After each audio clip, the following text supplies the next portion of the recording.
Hello and welcome to all, hope you all are doing great. So as हमारी last class में हमने borrowings और reserves and surplus complete किया था। आज हम स्टार्ट करने वाले हैं ट्रेड रिसीवेबल्स। ट्रेड रिसीवेबल्स ना एक एसेंशियल पार्ट होता है हमारी ऑर्गेनाइजेशन की बैलेंस शीट का, जो कि रिफ़र किया जाता है एज डेटर्स। जब आप कोई भी सामान बेचते हो तो आप एक इनवॉइस रेस करते हो और इशू करते हो उस इनवॉइस को टू द कस्टमर, जिसमें अमाउंट लिखा होता है कितने अमाउंट का गुड्स उस कस्टमर ने आपसे परचेज़ किया है। और अगर उसने तुरंत पे कर दिया तो ठीक, बट अगर वो क्रेडिट सेल है तो आप उस बैलेंस को रिकॉर्ड करोगे एज डेटर बैलेंस। और फिर जब तक ये इनवॉइस का अमाउंट पे नहीं होता तब तक हम उस बैलेंस को अपनी ऑर्गेनाइजेशन की बैलेंस शीट में एज अकाउंट रिसीवेबल्स शो करते हैं। और इन केस ऐसी कोई सिचुएशन होती है जिसकी वजह से ये जो भी बैलेंस है वो रिकवरेबल नहीं हो पाते, या तो 3-4 साल पुराना है जिसको आपको लॉस की तरह बुक करना है, लॉस डेट, या कोई पर्सन बैंकरप्ट हो गया, इंसॉल्वेंट हो गया, इन शॉर्ट किसी भी तरीके से आपको ये दिख रहा है कि अब ये अमाउंट रिकवर नहीं हो सकता, तो फिर हम उसे चार्ज करेंगे in statement of P&L by writing it off as bad. And due to all these reasons, it is important to carry out test of controls for checking the effectiveness of internal control over sales. Sales पे control क्यों?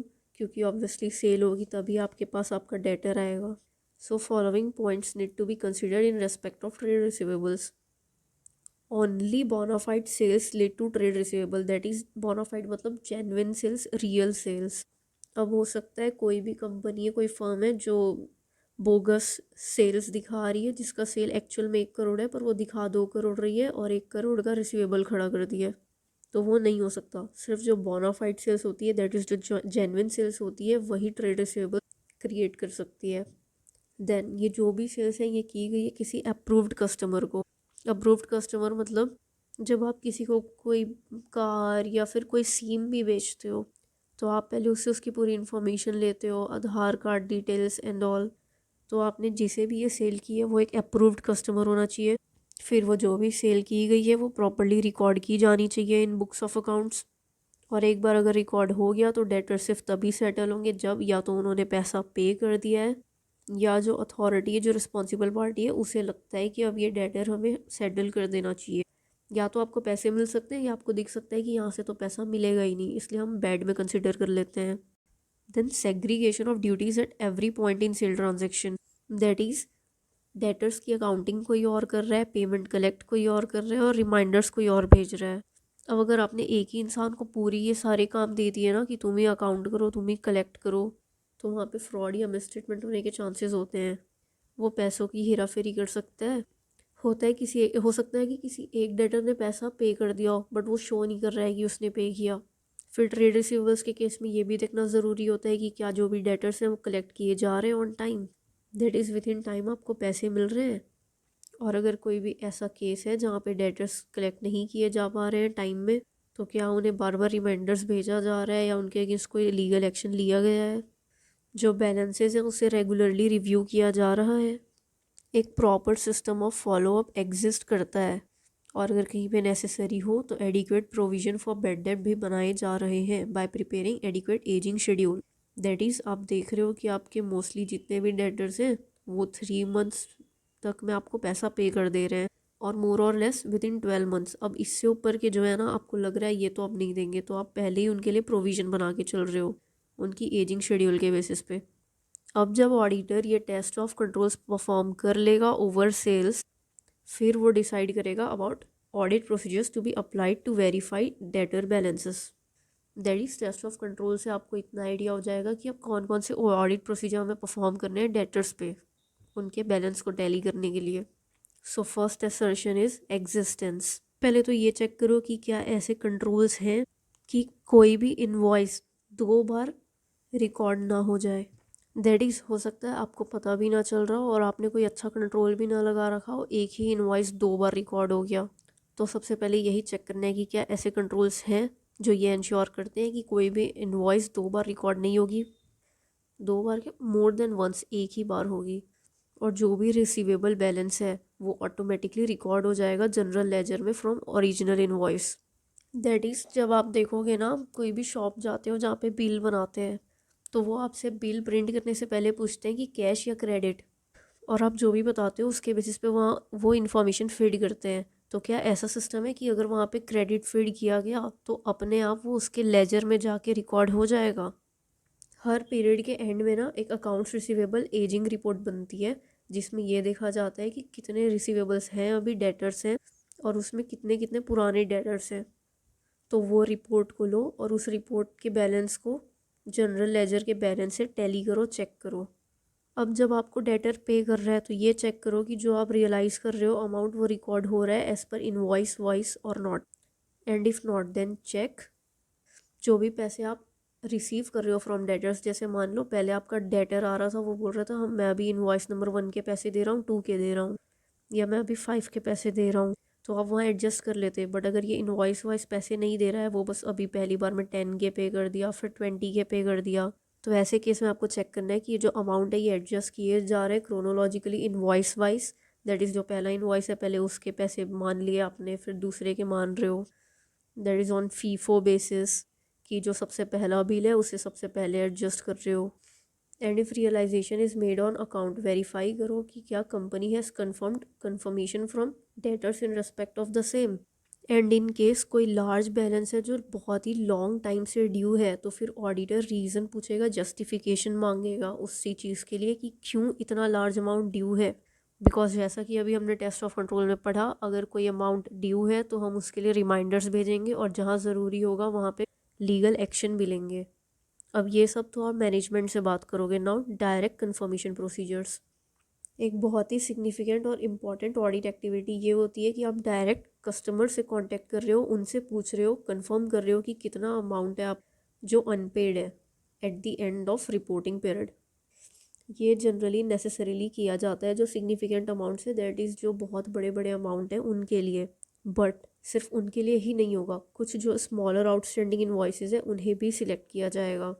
That is ऐसे मान लो कि जो large amount वाले हैं ना उनसे अगर सबसे पूछा जा रहा है तो छोटे अमाउंट वाले में कुछ एक दो से पूछा जाएगा, बट डायरेक्ट कन्फर्मेशन ली जाएगी। अब इससे क्या पता चलता है कि जो अमाउंट ये लोग शो कर रहे हैं ना कंपनी वाले या जो भी आपका क्लाइंट है जैसे 1 CR, वो एक्चुअली में एग्जिस्ट करता है या नहीं। हो सकता है किसी डेटर ने पे कर दिया हो अपना अमाउंट, लेकिन फर्म ने या जिस भी पर्सन की वहाँ पे अथॉरिटी थी उसने कोई हेरा फेरी कर दी है, उसने किसी भी तरह का मैनिपुलेशन कर दिया है और यहाँ पे नोट डाउन नहीं किया। अब ये डायरेक्ट कंफर्मेशन ऑडिटर कब लेता है? पहले वो अपने क्लाइंट से कंसेंट लेता है कि मैं आपके कस्टमर से डायरेक्ट कंफर्मेशन लेना चाहता हूँ। और इन केस ऐसी कोई सिचुएशन होती है जहाँ पे आपकी मैनेजमेंट आपको रिक्वेस्ट करती है कि इस पर्टिकुलर ट्रेड रिसीवेबल से आप कंफर्मेशन मत लो, तो सबसे पहले तो आप ऐसे केस में कंसिडर करोगे कि क्या कोई वैलिड रीज़न है जिसकी वजह से ये रिक्वेस्ट किया जा रहा है, और अगर अप्रोप्रिएट है, रीज़न वैलिड है, तो ऐसे केसेस में ऑडिटर कंसिडर करेगा अपना रिकंसिडर करेगा अपना नीचा timing and extent of audit procedure जो उसने पहले प्लान किया था। And he will also reconsider the degree of planned reliance on managements representations. अब अगर ट्रेड रिसीवेबल्स को कंफर्मेशन लेटर भेजा जा रहा है फॉर बैलेंस, तो वो या तो as at the date of balance sheet हो सकता है या एनी अदर सिलेक्टेड डेट जो कि रिजनेबली क्लोज हो बैलेंस शीट से। दैट इज़ आपको ये पूछा जा रहा है कि यहाँ ईयर एंड हो रहा है, इस दिन आपका क्या बैलेंस था, या आपको इसके कुछ दिन पहले या विद इन अ मंथ कभी भी जो रिजनेबली क्लोज टाइम है उसके विद इन कह रहे हैं कि यहाँ पे कितना बैलेंस था ये बताओ। और ये जो डेट होगी, जिस भी डेट के लिए आप कंफर्मेशन मांगोगे, ये डिसाइड की जाएगी by the auditor in consultation with the company. अब ये जो रिक्वेस्ट है ये दो फॉर्म में हो सकता है, या तो आप उनको बैलेंस बताओगे और बोलोगे कि आप कंफर्म करो क्या यही बैलेंस आउटस्टैंडिंग है, या उनसे रिक्वेस्ट करो टू रिस्पॉन्ड ये बताने के लिए कि क्या वो एग्रीमेंट में है विद द बैलेंस शोन। या दूसरा फॉर्म ये हो सकता है कि आप उन्हें कोई बैलेंस मत बताओ, आप उनसे पूछो कि क्या ट्रेड रिसीवेबल जो है उनके रिकॉर्ड्स के हिसाब से उनका क्या बैलेंस आउटस्टैंडिंग है।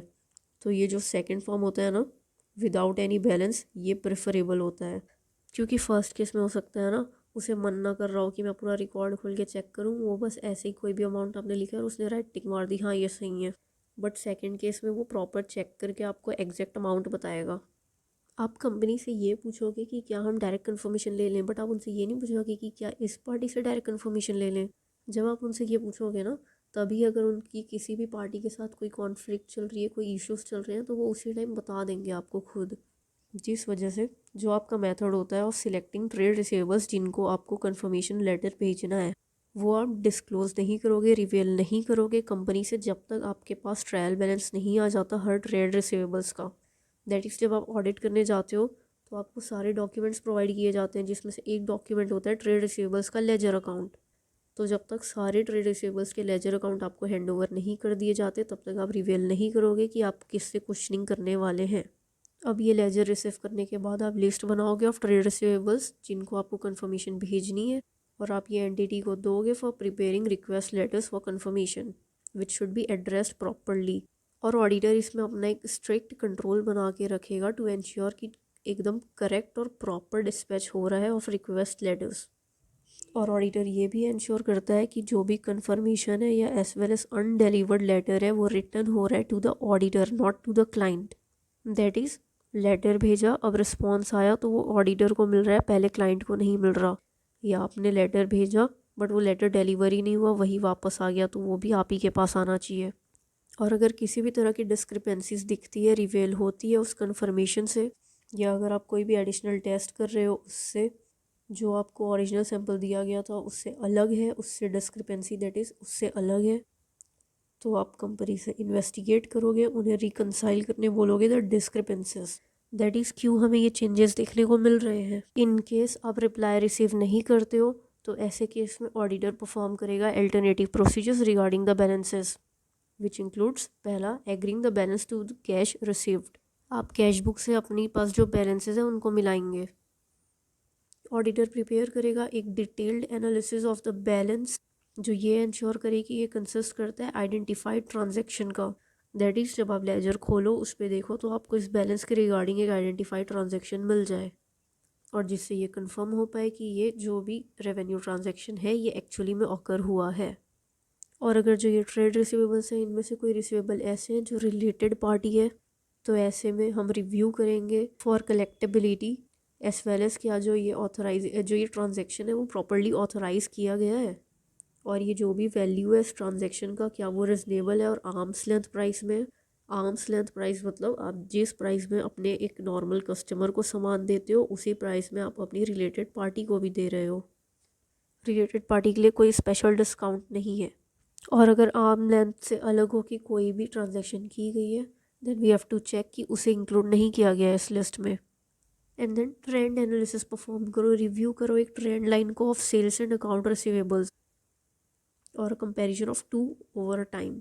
इससे आपको ये पता चल जाएगा कि क्या अभी कोई अनयूजुअल ट्रेंड देखने को मिल रहा है, और इससे आप चेक कर पाओगे कि कितने रिजनेबलनेस है उस बैलेंसेस का जो आपको शो किए जा रहे हैं। फिर आप ये भी मेजर करिए कि क्या एवरेज कलेक्शन पीरियड है, और अगर किसी भी तरह की चेंजेस दिख रही हैं इनमें से किसी भी चीज़ में देन इंक्वायरी करो अबाउट द रीजंस कि क्यों ये चेंजेस हो रही है, और फिर उन चेंजेस को डॉक्यूमेंट करो अपने ऑडिट वर्क पेपर्स पे। And here we are done with existence assertion. और next assertion is completeness. For completeness एक ऑडिटर को खुद को सेटिस्फाई करना होगा ऑफ द कट ऑफ्स। बिना कट ऑफ के एक सेल अंडर स्टेट हो सकती है, ओवर स्टेट हो सकती है, hence there is a need to perform the following cut off procedures. अब कट ऑफ क्यों? यह आपका पूरा साल है, आपने यहाँ पे एक बार सेल किया किसी पर्सन को, फिर यहाँ पे दोबारा सेल किया किसी मिस्टर एक्स मान लो। अब उन्होंने ना पार्ट पार्ट में पेमेंट किए, एक पेमेंट यहाँ रिसीव हुई, एक यहाँ, एक यहाँ, एक यहाँ, ऐसे ऐसे, और एक पेमेंट है जो 1 अप्रैल को रिसीव हुई। तो अब आप इस साल के ट्रेड रिसीवेबल के बैलेंस में क्या शो करोगे? जो यहाँ इस क्लोजिंग डेट पे जो बैलेंस है वो शो करोगे ना। उसके लिए क्या चीज़ इंपॉर्टेंट है कि जिस डेट में ट्रांजैक्शन हो रही है उसी डेट में रिकॉर्ड हो। अब मान लो जो चेक आपको यहाँ लास्ट में मिला उसको आप यहाँ पे नहीं शो करके इस साल में शो करते, तो यहाँ पे अभी क्या होता, आपका जो स्टेटमेंट है वो ओवर स्टेट हो जाता। दैट इज़ मान लो 10 लाख में से ये पूरे में उसने 5 लाख पटा दिए, तो यहाँ पे आपको 5 शो करना था, बट जस्ट बिकॉज आपने जो लास्ट वाली चेक है उसको रिकॉर्ड नहीं किया, इस वजह से आपका बैलेंस 5 लाख से ज़्यादा दिख रहा है। वहीं जो आपने चेक रिसीव किया साल ख़त्म होने के बाद उसे भी आपने इसी में शो कर दिया।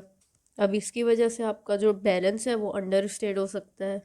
That is why for completeness assertion हमें सबसे पहले कट ऑफ प्रोसीजर्स परफॉर्म करने होते हैं। तो ये चेक करो कि जो भी इनवॉइसेस इशू किए गए हैं कुछ लास्ट फ्यू डेज़ में, लेट से लास्ट 5 डेज़ में of the reporting year, that is the cut off date, या जो भी इंक्लूडेड है डेटर के बैलेंस में, क्या उस इनवॉइस में लिखा हुआ हर एक गुड्स, उस इनवॉइस में रिकॉर्ड किया हुआ हर एक गुड डिस्पैच किया गया है and it's not lying with the company. Ensure करो कि सारे गुड्स डिस्पैच हो गए हैं प्रायर टू द पीरियड या year and have been invoice. जो भी इनवॉइस किया गया है वो सारे गुड्स डिस्पैच कर दिए गए हैं, या जो भी इंक्लूडेड है डेटर्स में वो सारे goods on a test check basis. फिर ये भी इंश्योर करो कि अगर कोई भी गुड्स डिस्पैच हुए हैं आफ्टर द ईयर एंड तो उनका इनवॉइस रेस करके उन्हें इस ईयर में इंक्लूड नहीं किया गया है। That is ensure that no goods dispatched after the year end have been invoiced and included in debtors for the period under audit। अब तुम सामान बेची ईयर एंड के बाद रहे हो, ईयर के एंड होने के बाद, तो इसे इस साल कैसे इंक्लूड करोगे? तो इंश्योर करो कि क्या कंपनी ने ऐसा तो नहीं कर दिया है। अब आपके पास जो रिसीवेबल रिपोर्ट है उसमें जितने भी इन्वॉइसेस हैं उन्हें टेस्ट करो। उनमें से कुछ इन्वॉइसेस को सिलेक्ट कर लो और उन्हें कंपेयर करो विद द सपोर्टिंग डॉक्यूमेंटेशन, जिससे ये पता चलेगा कि क्या बिल में करेक्ट अमाउंट लिखा गया है, करेक्ट कस्टमर का नाम लिखा गया है और करेक्ट डेट पे नोट किया गया है। इनवॉइसेस को मैच करो विद शिपिंग डॉक्यूमेंट। इसमें आप क्या मैच करोगे? इनवॉइस डेट को आप मैच करोगे शिपमेंट डेट से for those items in the shipping, जिससे आपको पता चलेगा कि क्या सेल्स रिकॉर्ड हुई है करेक्ट अकाउंटिंग पीरियड में, जो कि इंक्लूड कर सकता है एग्जामिनेशन ऑफ इनवॉइसेस जो इशू की गई है subsequent to the period being audited to see if they should have been included in the period under audit. हो सकता है शिप इसी साल कर दिया है बट एकदम एंड पे किया है और जो इनवॉइस है वो लास्ट में बाद में इशू की है, तो अब आपको ये शिपमेंट डॉक्यूमेंट देख के ये समझ आ जाएगा कि ये जो इनवॉइस है ये इस साल में इंक्लूड होना चाहिए था। Assess bill and hold sales. अब ये बिल एंड होल्ड सेल्स क्या होती है? मान लो आपने पेपर्स में शो किया है कि सेल हुई है, बट जिस गुड्स को आपने यहाँ पे शो किया है वो आपने डिस्पैच नहीं किया है, आपने उसे रिटेन कर लिया है अपने ही साइट में।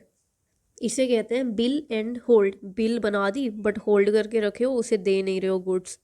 तो ऐसे केस में एग्जामिन करो सपोर्टिंग डॉक्यूमेंट्स को टू डिटरमाइन कि क्या सच में सेल हुई है या नहीं। अब ऐसे केस में सपोर्टिंग डॉक्यूमेंट्स क्या हो सकते हैं? Like bill and hold agreement.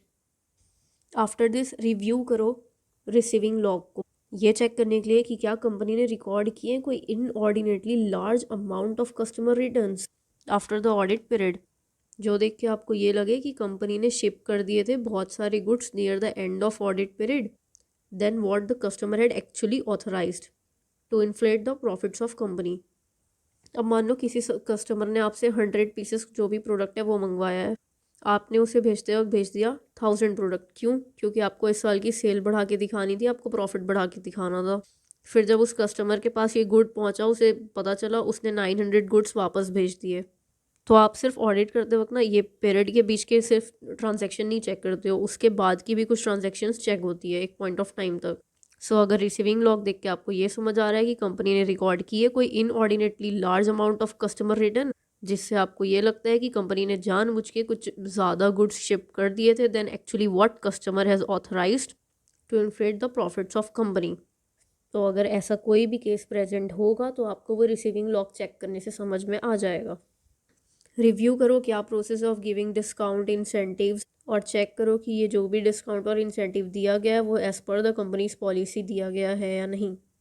Review करो जो भी क्रेडिट मेमोज हैं उनको ऑन अ सैम्पल बेसिस जो ऑडिट पीरियड के टाइम पे इशू किए गए हैं, और ये रिव्यू करके हम क्या चेक करेंगे कि क्या वो प्रॉपर्ली ऑथराइज्ड हैं, वो इशू किए गए हैं करेक्ट पीरियड में।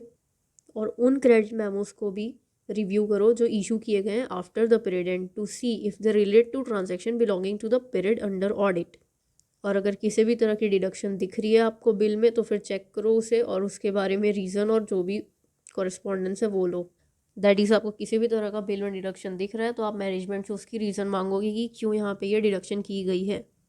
Now our next assertion is valuation assertion. Review करो क्या प्रोसेस कंपनी फॉलो करती है to derive an allowance for doubtful accounts. ये रिव्यू इंक्लूड करता है consistency comparison with methods used in the last year and determination of whether क्या वो method जो यूज़ किया जा रहा है वो अप्रोप्रिएट है for underlying business environment. Her business के लिए एक पर्टिकुलर प्रोसेस एप्लीकेबल या अप्रोप्रिएट नहीं होता है, तो जो भी प्रोसेस वो यूज़ कर रहे हैं चेक करो कि क्या वो अप्रोप्रिएट है, वो कंसिस्टेंटली अप्लाई किए जा रहे हैं कि लास्ट ईयर किसी और बेसिस पे देखा गया इस साल किसी और बेसिस पे वैल्यू किया जा रहा है। डाउटफुल अकाउंट्स को। ऑब्टेन करो जो भी एजिंग रिपोर्ट है of accounts receivable, both debit credit balance. Then अगर डेटर्स के अगेंस्ट लिटिगेशन चल रही है तो list of debtors under litigation obtain करो और उसे कंपेयर करो with previous years list. Scrutinise करो, दैट इज एग्जामिन करो द एनालिसिस एंड आइडेंटिफाई करो उन डेटर्स को जो अपीयर होते हैं एज डाउटफुल, और डिस्कस करो मैनेजमेंट के साथ कि क्या रीज़न है जिसकी वजह से इन डेटर्स को प्रोविजन ऑफ बेड डेट में इंक्लूड नहीं किया गया है। और फिर परफॉर्म करोगे फर्दर टेस्टिंग्स अगर किसी भी तरह की डिस्प्यूट दिखाई दे रही है। फिर ये चेक करो कि अगर प्रोविजंस बनाए गए हैं तो क्या वो अप्रोप्रिएट रेट पे बनाए गए considering the recoverability of amounts due. अगर आपको पता हो तो आप अकाउंट्स में पढ़ते हो प्रोविजंस फॉर डाउटफुल डेट, अगर 3 मंथ्स का है तो क्या करना है, अगर वहीं 12 मंथ्स है, मोर देन 12 मंथ्स है तो कहाँ पे कितने % पे हमें प्रोविज़न बनाना है। तो ये चेक करो कि उसकी जो भी आपको रिकवरेबिलिटी दिख रही है उसके बेसिस पे क्या अप्रोप्रिएट रेट में प्रोविज़न बनाई गई है। प्रिपेयर करो एक schedule of movement of bad debts, जो भी प्रोविज़न अकाउंट से डेट्स रिटर्न ऑफ किए गए हैं ड्यूरिंग द पीरियड, और उसे कंपेयर करो proportion of bad debt and expenses to sales for the current period in comparison to previous year to see if the current expenses appears reasonable. पिछले साल की और इस साल की दोनों साल की एक schedule of movement of bad debts होगी जिसमें मेंशन होगा कि क्या प्रोविजन अकाउंट से कितने डेट्स रिटर्न ऑफ किए गए हैं in the proportion of bad debt expenses to sales. उन्हें कंपेयर करो, इससे आपको पता चलेगा जो इस साल की एक्सपेंसेस दिखाई गई हैं वो रिजनेबल है या नहीं। फिर चेक करो अगर किसी भी तरह का रिसीवेबल अमाउंट को राइट ऑफ किया गया है तो वो राइट ऑफ अप्रूव की गई है by appropriate authority, that is board of directors in case of a company. And here we are done with valuation assertion. और next assertion is disclosure. Check करो कि फॉरेन करेंसी ट्रेड रिसीवेबल्स की restatement की गई है properly in accordance with AS 11। Proper disclosure दी गई है रिगार्डिंग रिलेटेड पार्टी ट्रांजैक्शंस जो रिसीवेबल्स हैं एज पर AS 18 और इंड AS 24। इंश्योर करो कि जो भी ट्रांजैक्शन किसी भी उन पार्टीज के साथ किए गए हैं जो कवर्ड है under section 189 of the companies act 2013 उन्हें प्रॉपरली रिपोर्ट किया गया है इन कारो रिपोर्ट। इंश्योर करो कि ये जो भी फॉलोइंग डिस्क्लोजर्स अभी नीचे दिए हुए हैं under schedule 3 part 1 to companies act are made and each amount disclosed under the heading trade receivables और नॉट। दो तरह के ट्रेड रिसीवेबल्स हो सकते हैं हमारे, एक अनडिस्प्यूटेड दूसरे डिस्प्यूटेड, और वो भी फर्दर डिवाइडेड हो सकते हैं दो चीज़ों में, एक गुड और एक डाउटफुल।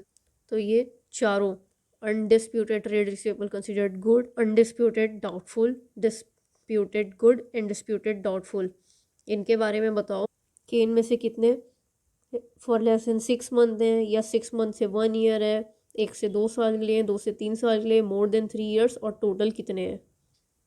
और अगर कोई भी ड्यू डेट नहीं दी गई है ऑफ पेमेंट तो ऐसे केस में आप डिस्क्लोजर दोगे on the basis of the date of transaction. और जो भी ऐसे ड्यूज है जिनका बिल ही नहीं बनाया गया है वो तो अलग से डिस्क्लोज होंगे। अब ये जो ट्रेड रिसीवेबल्स हैं ये सब क्लासिफाइड होते हैं as secured, unsecured and doubtful. और जो बैड एंड डाउटफुल डेट्स होते हैं उनके लिए जो भी अलाउंस बनाई जा रही है वो अलग से डिस्क्लोज की जाएगी अंडर रेलेवेंट हेड सेपरेटली। और अगर ऐसी कोई डेट है जो ड्यू है बाय डायरेक्टर और अदर ऑफिसर्स ऑफ कंपनी और इनमें से कोई भी अकेले या jointly with any other person, और ऐसी कोई फर्म या प्राइवेट कंपनी जिसमें आपका डायरेक्टर या पार्टनर हो या आपका डायरेक्टर वहाँ का मेंबर हो, should be stated separately. And here we are done with trade receivable caption. और next caption is cash and cash equivalents. तो कैश एंड कैश इक्विवेलेंट क्या होते हैं? ये होते हैं in the form of cash in hand, stamps in hand, balance held with current account, margin money account, cash credit account, fix deposit, cheques in hand which represent the most liquid assets of an enterprise, that is जो बहुत easily convertible है into cash and subject to insignificant value risk. ऐसे cash and cash equivalents को check करने के लिए हमें एक अटमोस्ट प्रोफेशनल स्केप्टिसिज्म एक्सरसाइज करनी होगी, दैट इज़ हमें बहुत ही ज़्यादा अलर्ट रह के अपनी ऑडिट प्रोसीजर्स परफॉर्म करनी होगी while auditing cash and cash equivalent. Why? Because they are very prone to misappropriation. करोड़ों अरबों के कैश में से एक नोट हट जाएगा, आपको इतनी इजीली पता नहीं चलेगा यहाँ पे, इसलिए मिस अप्रोप्रिएशन होने की बहुत ज़्यादा चांसेस होती हैं। दैट्स वाई यहाँ पे हमें और भी ज़्यादा अलर्ट माइंड रखते हुए काम करना होगा। So let's discuss audit procedures जो जनरली रिक्वायर्ड होती हैं while undertaking auditing of cash and cash equivalent. Completeness assertion, cash balances को चेक करने के लिए, वेरीफाई करने के लिए स्पेशल केयर की ज़रूरत होती है। जब तक उन्हें एक सरप्राइज़ की तरह चेक ना किया जाए, दैट इज़ सरप्राइज विजिट करके चेक ना किया, वहाँ पे आपको किसी भी तरह की सर्टेनिटी नहीं मिलेगी कि जो भी कैश है वो फॉर इंस्पेक्शन वो एक्चुअली में इनफैक्ट किसी कस्टडियन के पास था। दैट इज़ जो ऑथोराइज पर्सन है जिसको कैश रिलेटेड जो भी ट्रांजेक्शन हो रही है वो रिकॉर्ड करनी है, वो चेक करनी है, या कैश जिसको अपने पास रखना है एक्चुअल में उसी के पास था या नहीं, ये आपको कैसे पता है? जब आप बता के जा रहे हो कि हम इस दिन इंस्पेक्ट करने आएंगे तो वो सारी चीज़ें सही करके आपको वैसा दिखा देंगे। इसी वजह से cash should be checked not only on the last day of the year but also checked again some time after the close of the year without giving notice of auditors visit, that is surprise check. और जहाँ पे more than one cash balance है, that is cashier के पास अलग, पेटी cashier के पास अलग, ब्रांच कैशियर के पास अलग, in addition imprest balances with employees. तो ऐसे केसेस में जितने भी कैश बैलेंसेस हैं वो साइमल्टेनियसली दैट इज़ एक ही टाइम पे एक साथ चेक होगी so far as it is practicable. क्यों? ताकि आप एक एक करके अगर चेक करोगे तो हो सकता है आपने पहले कैशियर के पास का बैलेंस चेक किया, फिर आप यहाँ गए, उस बीच में कैशियर ने ब्रांच कैशियर को कुछ अमाउंट ट्रांसफ़र कर दिया कि तुम्हारे पास जो भी शॉर्टेज है उसे तुम फुलफ़िल कर लो। तो ये चीज़ ना हो पाए इसलिए हम अगर ज़्यादा दो या दो से ज़्यादा कैश बैलेंसेस है तो हम ट्राई करेंगे कि उसे साइमल्टेनियसली चेक किया जाए। और ये डिज़ायरेबल होगा for the cashier to be present जब कैश काउंट किया जा रहा है, जिसके बाद ही will be made to sign the statement prepared containing details of cash balance counted along with denomination of cash. In case अगर वो एब्सेंट होता है उस टाइम पे तो हो सकता है अगर किसी भी तरह की शॉर्टेज दिख रही है तो वो बोल देगा ये ऑडिटर रिस्पॉन्सिबल है, इसने पैसे चुराए हैं। इसलिए जब भी आप कैश काउंट करते हो तो ये डिज़ायरेबल होता है कि आप उस टाइम पे कैशियर को वहाँ पे बुलाओ, कैशियर वहाँ पे प्रेजेंट हो, और उसके बाद जब आप काउंट कर लो तो आप उस स्टेटमेंट में उस कैशियर की साइन लो। इन केस अगर कोई भी रफ कैश बुक या कोई डिटेल्स ऑफ डेली बैलेंसेस अलग से बना के रखी जा रही है तो ऐसे केसेस में ऑडिटर टेस्ट करेगा उन एंट्रीज को जो रफ कैश बुक में दी गई है और उसे कंपेयर करेगा with the entries in the actual cash book to check whether जो कैश बुक में एंट्री दी गई है वो करेक्ट है या नहीं। अगर ऑडिटर को किसी भी तरह की स्लीप चीट या IOU मिलता है in respect of temporary advances to the employees included as a part of cash balance, तो वहाँ पे वो ये चेक करेगा कि क्या ये जो भी एडवांसेस है वो अप्रूव किए गए हैं by authorised official and recorded in appropriate accounts और नॉट। IOU पढ़ के कंफ्यूज मत होना, इट इज़ IOU। ओके।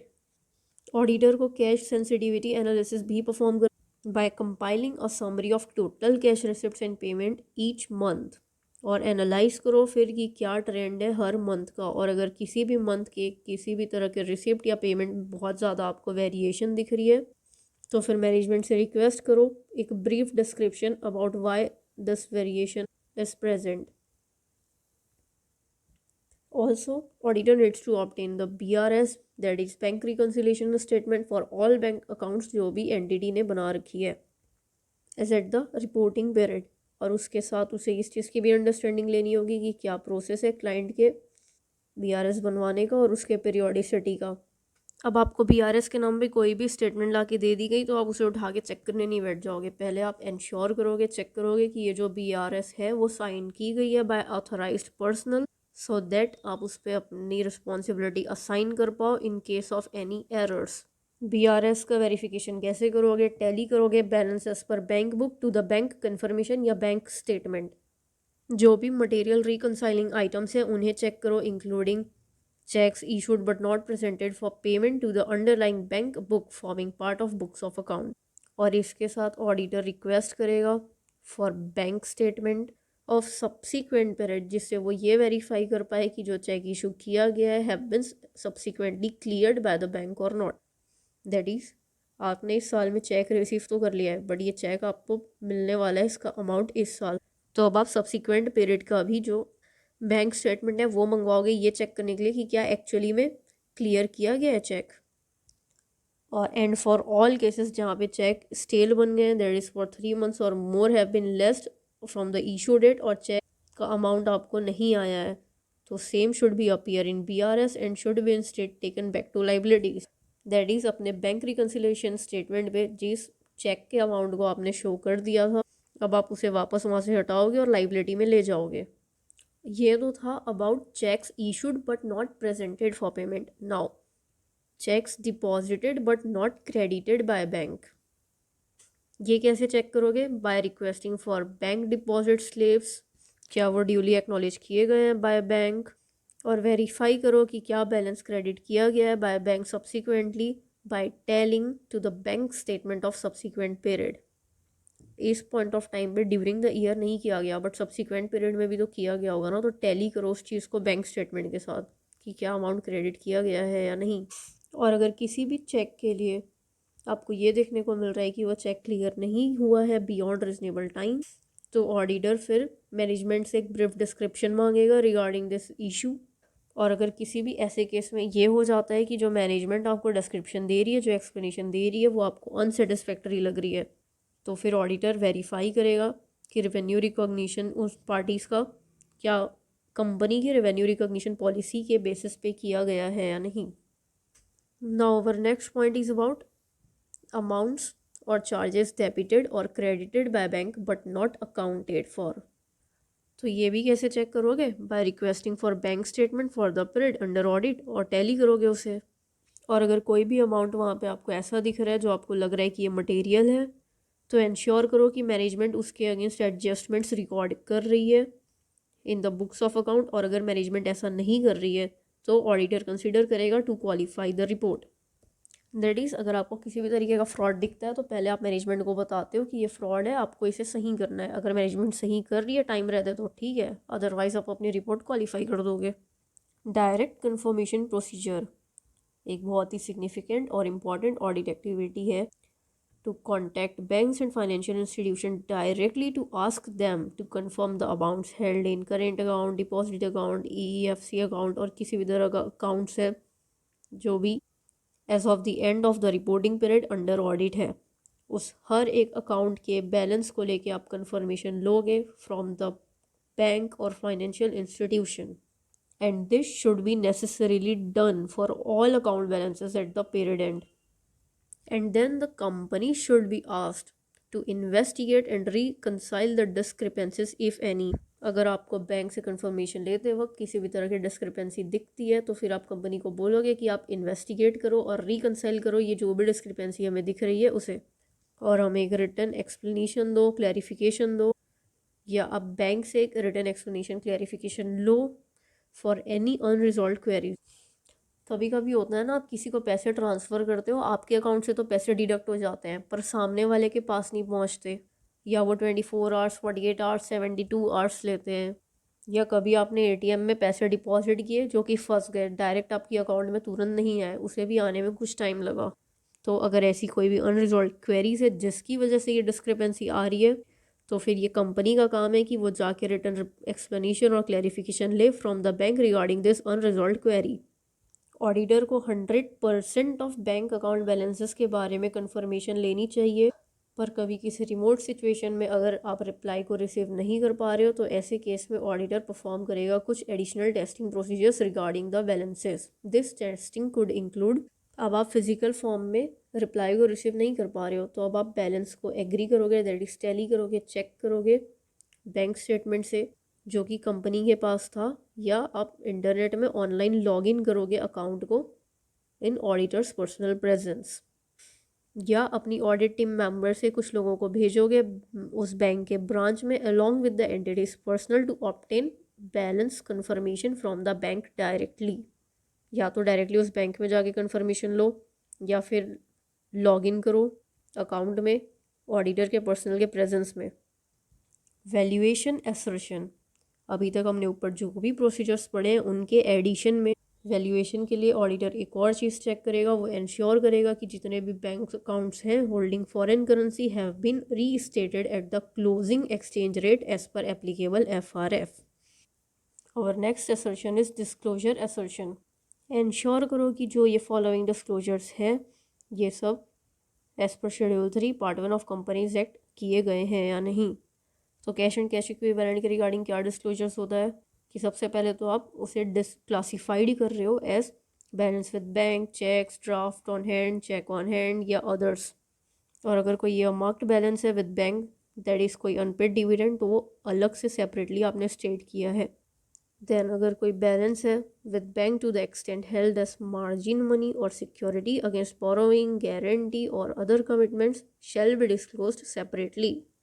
कोई रिपेट्रिएशन रेस्ट्रिक्शन है if any in respect of cash in bank balance shall be separately stated. Repatriation restriction का मतलब होता है restriction on transfer of funds from an Indian account to a foreign bank account. अगर कोई ऐसा cash और bank balance रखा हुआ है जिस पर रिपेट्रिएशन रेस्ट्रिक्शन लगा है तो वो भी अलग से स्टेट करोगे। Bank deposits with more than 12 months maturity वो भी अलग से शो की जाएगी। क्यों? क्योंकि ये इतनी इजीली कैश में कन्वर्ट नहीं की जा सकती। Our next topic is inventories. अभी हमने trade receivable caption and cash equivalent caption पढ़ लिया है। अब नेक्स्ट हम स्टार्ट करेंगे इन्वेंट्रीज कैप्शन। इन्वेंट्रीज वो एसेट्स होती हैं जो हेल्ड फॉर सेल होती है ऑर्डिनरी कोर्स ऑफ बिजनेस में, that is your finished goods, और जो होती है in the process of production for such sale. Finished goods से पहले क्या होता है? WIP। और इन द फॉर्म ऑफ मटेरियल्स और supplies to be consumed in the production process. WIP बनाने के लिए क्या लगता है? Raw met.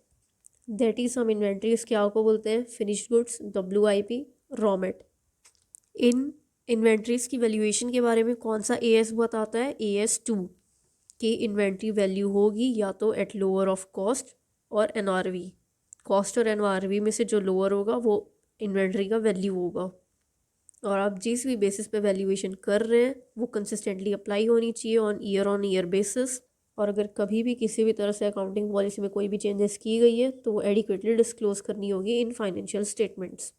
Now what are the audit procedures generally required to be undertaken while auditing inventories. तो सबसे पहले एग्जिस्टेंस चेक करने को, रिव्यू करो एंटिटी के प्लान को फॉर परफॉर्मिंग इन्वेंट्री काउंट। ये इंश्योर करो कि जो कंसाइंड गुड्स हैं वो सेग्रीगेट कर दिए गए हैं, वो सेपरेट कर दिए गए हैं। अब मैनेजमेंट का इन्वेंट्री काउंट का प्लान तो रिव्यू करोगे ही, साथ में आप पार्टिसिपेट भी करोगे इन्वेंट्री काउंट को with management. Test count of inventory by auditor should include. अब ऑडिटर इस इन्वेंट्री काउंट में पार्टिसिपेट करके क्या करेगा? वो ऑब्जर्व करेगा कि क्या जो ये एम्प्लॉयज़ हैं वो जो एग्रीड प्लान है उसके साथ अधेयर कर रहे हैं, दैट इज़ उसे फॉलो कर रहे हैं। अश्योर करेगा कि इस इन्वेंट्री काउंट में एक अप्रोप्रिएट सुपरविजन हो रही है ऑन द काउंट प्रोसीजर।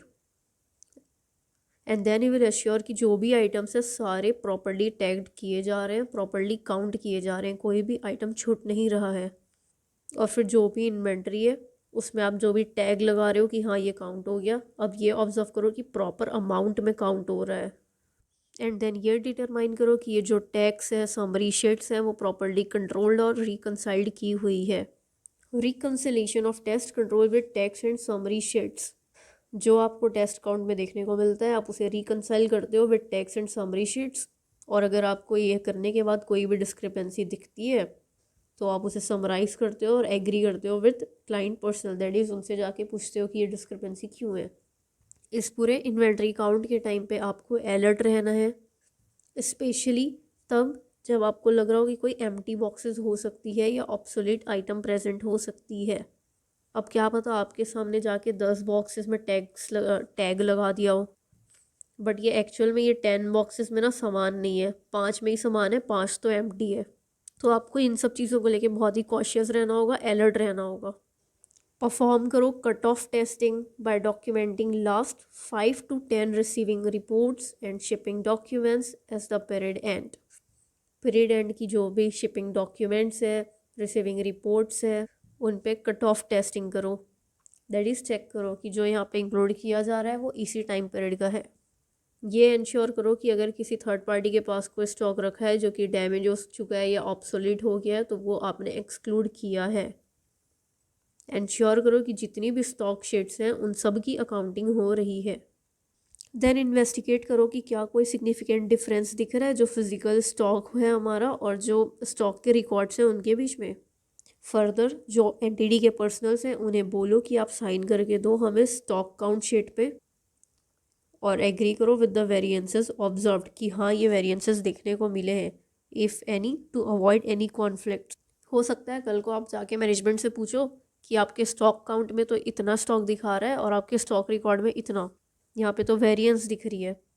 अब तभी उसने बुलाया अपने पर्सनल्स को, अपने एम्प्लॉय को, उससे पूछा, वो बोलते हैं नहीं कोई भी वेरिएंस नहीं था, ये ऑडिटर ज़बरदस्ती बोल रहा है। तो ऐसे किसी भी तरह की कॉन्फ्लिक्ट को अवॉइड करने के लिए आप साइन कराओगे वहाँ पे एंटिटी के पर्सनल का स्टॉक काउंट शीट में, जिसमें वो एग्री करेंगे कि हाँ वेरिएंस देखा गया है, वेरिएंस ऑब्जर्व की गई है। अब अगर एंटिटी यूज़ करती है पीरियोडिक सिस्टम को फॉर इन्वेंट्री काउंट, तो it should be undertaken at the end of the period. और वहीं अगर एंटिटी यूज़ करती है परपेचुअल सिस्टम, तो तुम कभी भी जाके इन्वेंट्री काउंट कंडक्ट कर सकते हो। पीरियोडिक सिस्टम मतलब हर 2 to 3 मंथ्स में एक बार रिकॉर्ड करेगी, एक पीरियड सेट कर देगी। और परपेचुअल सिस्टम मतलब जैसे ही कोई इन्वेंट्री रिसीव कर रहे हो तुरंत वो रिकॉर्ड हो रही है, या जैसे ही वो सेल कर दी जा रही है तो भी वो ट्रांजेक्शन तुरंत रिकॉर्ड हो रहा है। And at last for existence आप कंफर्म करोगे, इन्वेस्टिगेट करोगे कि क्या कोई ऐसी इन्वेंट्री है जो थर्ड पार्टी के पास रखी गई है। Now our next assertion is completeness. Completeness के लिए परफॉर्म करो analytical procedures, that is trend analysis, reasonableness test and all. Compute करो इन्वेंट्री टर्नओवर रेशियो, परफॉर्म करो वर्टिकल एनालिसिस, कंपेयर करो बजटरी एक्सपेक्टेशन को विथ एक्चुअल्स। आपने क्या एक्सपेक्टेशन रखी थी अपनी as per previous year financial statement. अपना हर साल की फाइनेंशियल स्टेटमेंट देख के ये बताते हो कि अगले साल हमारे पास इतना स्टॉक होगा, अगले साल हमारी सेल इतनी होगी, हमारा प्रॉफिट इतना होगा एंड ऑल। तो आप कंपेयर करो जो आपने बजट बनाया था, जो आपको एक्सपेक्टेड था और जो एक्चुअल में हुआ है, उसके बीच में क्या डिफरेंस है। एग्जामिन करो non financial information related to inventory such as weights and other measurement. इससे क्या होगा, आपको दिखा दिया गया कि 10 बॉक्सेस ऑफ इन्वेंट्री है, पर आपको पता ही नहीं है कि इस 10 में से सिर्फ 5 बॉक्स ऐसे हैं जिसमें एक्चुअल में सामान है। अब आपने इसका वेट चेक कराया, आपको पता था कि एक बॉक्स में 1 kg जितना सामान है, तो 10 बॉक्सेस में 10 kg होने चाहिए थे, बट आपने वेट कराया तो आपको पता चला 5 kg है। इससे आपको पता चल जाएगा अगर किसी भी तरह की डिस्क्रिपेंसी होगी तो। परफॉर्म करो परचेज और सेल्स पे कट ऑफ टेस्ट, ट्रेस करो शिपिंग डॉक्यूमेंट्स को to accounting records immediately before and after year end. अब इससे क्या होगा, जब आप चेक करोगे हर एक परचेज सेल का डॉक्यूमेंट, शिपिंग डॉक्यूमेंट, आपको ये पता चलेगा कि हर एक transaction related to inventory record की गई है या नहीं, दैट इज़ कंप्लीट इन्वेंट्री का रिकॉर्ड किया गया है या नहीं। जिस भी इन्वेंट्री की काउंट हो चुकी है उसे टैग कर दिया गया है।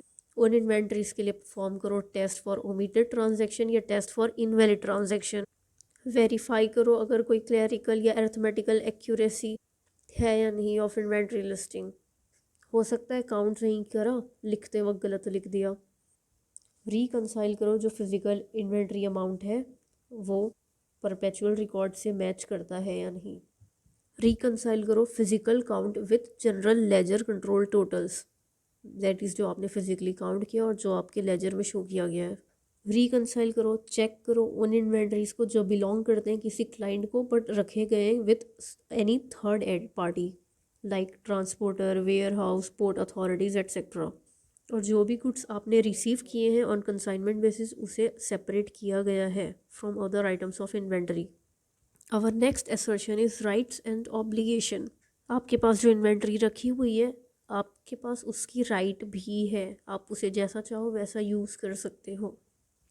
वाउच करो, दैट इज चेक करो, टैली करो recorded purchases to underline documentation such as purchase requisition, purchase order, receiving report. That is इससे आप ये चेक करोगे कि जो भी आपने परचेज रिकॉर्ड की है ना वो एक्चुअली में परचेज हुआ है, रिसीव हुआ है, आपका उस पर राइट है, ओनरशिप है। इवेल्युएट करो द कंसाइंड गुड्स। कंसाइंड गुड्स में आपकी एज सच कोई इतनी राइट नहीं होती कि जब जहाँ मन किया यूज़ कर दिया। एग्जामिन करो client correspondence, sales receivable records, purchase documents. Determine existence of collateral agreement. अब मान लो इन्वेंट्री तो आप ही के पास है, आप ही के नाम पे है, बट आपने ना किसी बैंक के साथ एज अ कोलैटरल रखी हुई है, दैट इज़ अभी आपके पास उसकी राइट्स ऑब्लिगेशन नहीं है। इसलिए डिटरमाइन करो कि क्या कोई कोलैटरल एग्रीमेंट एग्जिस्ट करता है। रिव्यू करो कंसाइनमेंट एग्रीमेंट्स को। रिव्यू करो मटेरियल परचेज कमिटमेंट एग्रीमेंट को। इन शॉर्ट आपके पास राइट या ऑब्लिगेशन है या नहीं ये चेक करने के लिए जितने भी डॉक्यूमेंट्स हैं ना उससे रिलेटेड, उस एक पर्टिकुलर इन्वेंटरी से रिलेटेड, आपको वो सब चेक करने हैं। एग्जामिन करो invoices for evidence of ownership. अब ये क्या हो सकता है, बिल आपके नाम पे बना है तो आपके पास ओनरशिप है उस सामान का। और अगर कोई सिग्निफिकेंट आइटम्स ऑफ इन्वेंट्री है तो उसके लिए ऑडिटर ऑब्टेन करेगा कंफर्मेशन फ्रॉम मैनेजमेंट ओनली। और अगर किसी भी थर्ड पार्टी के पास इन्वेंट्री रखी गई है तो ऐसे केस में ऑडिटर इंसिस्ट करेगा on obtaining declaration from the third party, जिसमें थर्ड पार्टी अपने बिजनेस लेटर हेड में लिख के साइन करके देगी, ये लिख के कि जो इन्वेंट्री है वो बिलोंग करती है इस एंटिटी को, ये उन्होंने सिर्फ इनके बिहाफ में रखा हुआ है और इससे जो भी बेनिफिट होगा वो इस एंटिटी को ही होगा, इस थर्ड पार्टी को नहीं। Then comes our valuation assertion.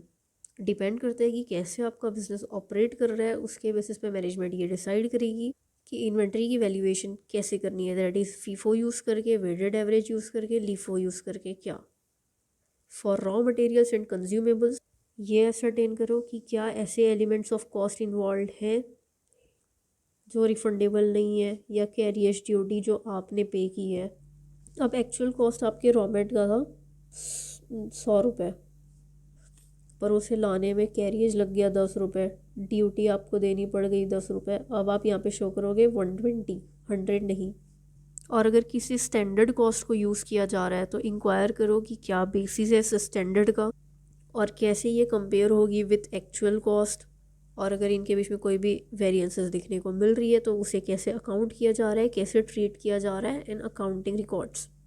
अब आपके पास कोई ऐसी चीज़ है जिसका एक्चुअल कॉस्ट है 100 रुपये, लेकिन मार्केट में ना उसका स्टैंडर्ड एक नॉर्मल मार्केट में वो बिकती है 200 रुपये के लिए, दैट इज़ उसका स्टैंडर्ड कॉस्ट है 200 रुपये। तो आप बोल रहे हो कि हम स्टैंडर्ड कॉस्ट को यूज़ करेंगे, या 200 रुपये के लिए वो मिलती है आपको कहीं से 100 पे मिल गई है।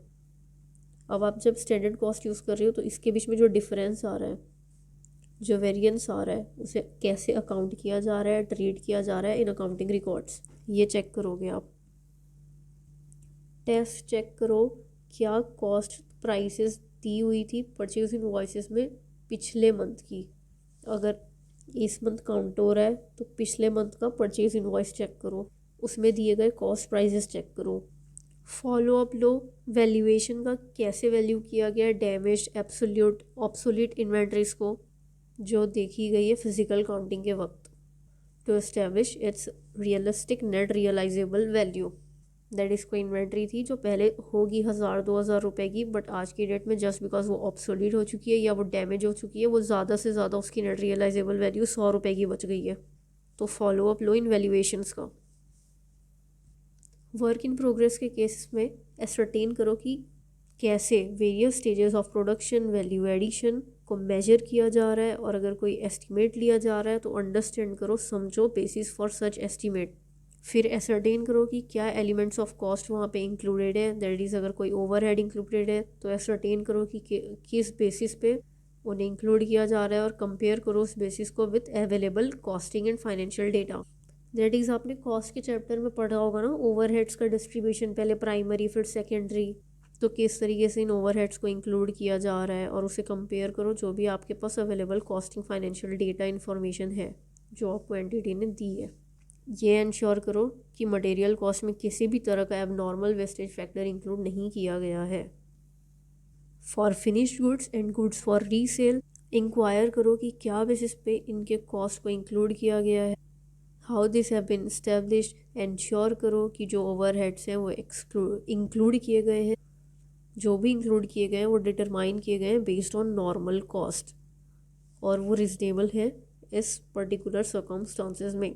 जो भी इंफॉर्मेशन आपको डिस्क्लोज की गई है in financial statement, that is आपको फाइनेंशियल स्टेटमेंट में जो भी इंफॉर्मेशन मिल रही है उसके बेसिस पे रिजनेबल है, जिस भी तरह से आपने ओवरहेड को इंक्लूड किया है वो। इंश्योर करो कि जो वैल्यूएशन है वो एनआरवी पे की गई है, अगर तुम्हारा जो भी इन्वेंट्री तुम्हारे पास है वो तुम्हें कॉस्ट से भी कम वैल्यू ला के दे रहा है। क्यों? क्योंकि हमने स्टार्ट में ही पढ़ा ना, AS2 क्या बोलता है, इन्वेंट्री की वैल्यूएशन कैसे होगी, लोअर ऑफ कॉस्ट और एनआरवी। तो अगर कोई चीज़ कॉस्ट से कम अमाउंट प्रोवाइड करा रही है तो वो उसकी एनआरवी, सो अब आप उसे वैल्यू भी एनआरवी में करोगे।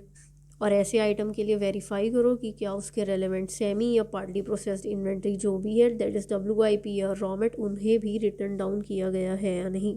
फॉलो अप लो उन आइटम्स का जो ऑब्सोलेट हो चुके हैं, जो डैमेज हो चुके हैं, या जो स्लो मूविंग आइटम्स, और एसरटेन करो उनका पॉसिबल रियलाइजेबल वैल्यू क्या है। केयरफुली एग्जामिन करो valuation of obsolete and damage inventory. और इस वैल्यूएशन के लिए फॉर दिस पर्पस रिक्वेस्ट करो अपने क्लाइंट से to provide inventory ageing split and follow up करो ऑफ एनी इन्वेंट्री जो at the time of physical counting observation दिखी थी एज डैमेज या ऑब्सोलेट। कंपेयर करो जो आपने कॉस्ट रिकॉर्ड किया था विथ रिप्लेसमेंट कॉस्ट, दैट इस पहले आपने कॉस्ट रिकॉर्ड किया था 1000 रुपये पर अब उसकी कॉस्ट रह गई है 100 रुपये, तो उन दोनों को कंपेयर करो। एग्जामिन करो वेंडर की प्राइस लिस्ट जिससे ये डिटरमाइन कर पाओ कि क्या रिकॉर्डेड कॉस्ट लेस देन है करेंट प्राइस। अब ऑब्वियस सी बात है ना, कोई चीज़ डैमेज है ऑब्सोलीट हो चुकी है तो उसकी करेंट प्राइस से तो उससे कम प्राइस पे ही कॉस्ट पे ही रिकॉर्ड करोगे। कैलकुलेट करो इन्वेंट्री टर्नओवर रेशियो, इससे क्या होगा अगर कोई भी ऑब्सोलेट इन्वेंट्री होगी तो वो दिख जाएगी अगर तुम्हारा रेशियो सिग्निफिकेंटली लो है तो। और जब मैन्युफैक्चरिंग डिपार्टमेंट की तरफ जाओगे तो वहाँ पे आप टेस्ट करोगे कि ओवरहेड का एलोकेशन कैसे किया गया है और इंश्योर करोगे कि सिर्फ direct labour, direct material and overheads जो हैं डायरेक्ट जो हैं वही इंक्लूड किए गए हैं, क्योंकि मैन्युफैक्चरिंग करते वक्त तो सिर्फ यही इंक्लूड होता है ना। बाकी जितने भी टाइप के ओवरहेड्स हैं जो सर्विस में लगते हैं वो तो एडमिनिस्ट्रेटिव डिपार्टमेंट के टाइम पे आते हैं, not at the time of manufacturing department. Verify करो कि करेक्टली अप्लाई किया गया है लोअर ऑफ कॉस्ट और नेट रियलाइजेबल वैल्यू प्रिंसिपल को। And at last disclosure assertion, ensure करो कि जो भी डिस्क्लोजर्स हैं वो एज पर शेड्यूल 3 पार्ट 1 किए गए हैं या नहीं।